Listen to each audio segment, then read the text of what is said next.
We sat down with Madison Police Chief Mike Koval, and he says he's ready for whatever decision comes out of Ferguson.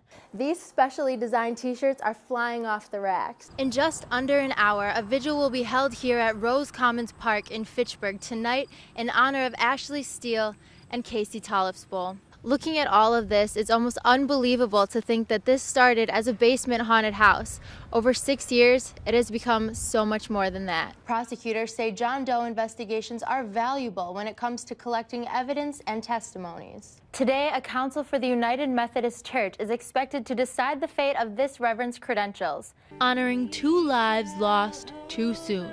We really need each other in times like this, to let the tears flow, but in the midst of the tears, to also tell the stories of these 2 women's lives. A community came together in song to honor both Ashley Steele and Casey Tollefspool. Many people spoke to the testament of Ashley's joyful and nurturing character. On one particular day, Ashley brought the kids to school as a blonde, and when she arrived to meet them at the end of the day, her son couldn't find her because he didn't realize his mother now had black hair. The humor, strength, and determination that Ashley Steele embodied inspires friends, neighbors, and strangers alike to take a page from her book and to overcome any obstacle. Ashley lit up every room she walked into. Ashley was a determined individual. Tough as steel is a testimony to that. You know, we're dealing with ALS. Let's just deal with it one step at a time. For this Fitchburg neighborhood, the long road to healing has just begun. Ashley was joyful. That's the word that's come up with a lot of other people as we've talked about her and remembered her. Is she was so full of joy and just always ready with a smile when you dropped off your kids at preschool, and ready with a smile whenever you saw her in the office. So just full of joy, and that's what we're dwelling on, is remembering her that way. The beloved mom and passionate teacher will be missed. One death from gun violence is too many. 467 is a crisis that demands... The steps of the state capitol are lined with 467 pairs of shoes.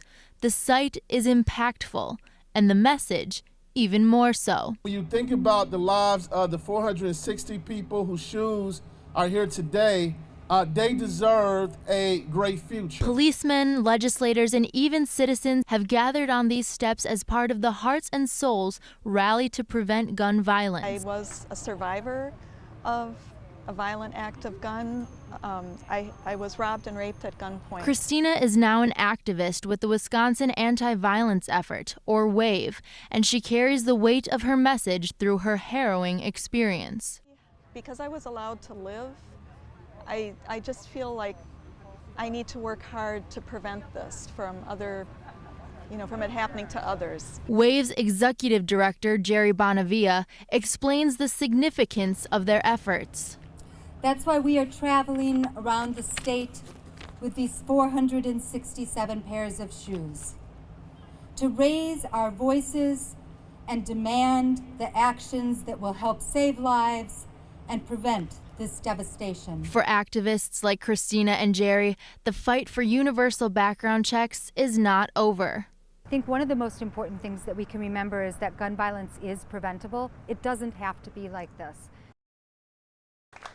1 month after purchasing this 10-bedroom house on Madison's north side, the Briar Patch Transitional Housing Cooperative opens its doors in an effort to provide stability for young adults at risk of homelessness. It's not even a question of will it work, it's already working.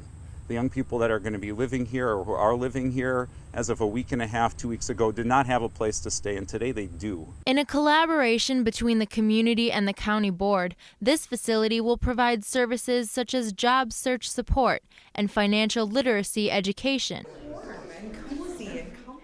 Briar Patch will serve as an advocate for young adults between the ages of 18 and 22. 5 residents already call this house a home, and will be allowed to stay here for up to 18 months while they search for a more permanent residence. While the Ferguson police officer's potential indictment is on the line, riots nationwide are a possibility. In anticipation of the grand jury's decision, Chief Koval is preparing for the public's response here in Madison. The police are there to foster that, to facilitate that. We're not there to impede or deny that. So I hope that, in fact, if you feel strongly, you will do what your conscience dictates, but understand that other people have rights as well, and certainly want to protect everybody else's property. Chief Koval said he and his staff promote First Amendment rights and people's right to exercise their civic prerogative. Again, the grand jury's decision is expected to come down early this week. Republican lawmakers are considering changes to Wisconsin's John Doe law. This comes after 2 investigations into Governor Scott Walker's campaign. A bill is currently in the works. State Representative David Craig says that he worries about protecting citizens' rights to due process, privacy, and free speech. Created in 2013 by the Stephen Siller Tunnel to Towers Foundation, this traveling exhibit serves to educate the American youth and to ensure we never forget the events of that day. On 9/11, I was working for the company where the first plane hit the first building. So it's always been really meaningful to me, and I've always wanted to see it up close. A collection of artifacts, news and video recordings, and interactive displays are housed in this cutting-edge, expandable semi-trailer. These companies, 101, Ladder 105, lost all their members, 6. A father and son were killed that day. They were both firefighters. In honor of Stephen Siller, a fallen firefighter, and many other military and first responders, this traveling Never Forget exhibit celebrates the true spirit of sacrifice and remembrance. It's a privilege to have this here, and I'm just glad that Wisconsin does something like this. The exhibit is open until 7 o'clock tonight and is free and open to the public. This will be the memorial's only stop in Wisconsin before stopping in Grand Rapids, Michigan for a remembrance celebration on September 11th. Reporting from Verona, Kaitlyn Novotny, NBC15 News.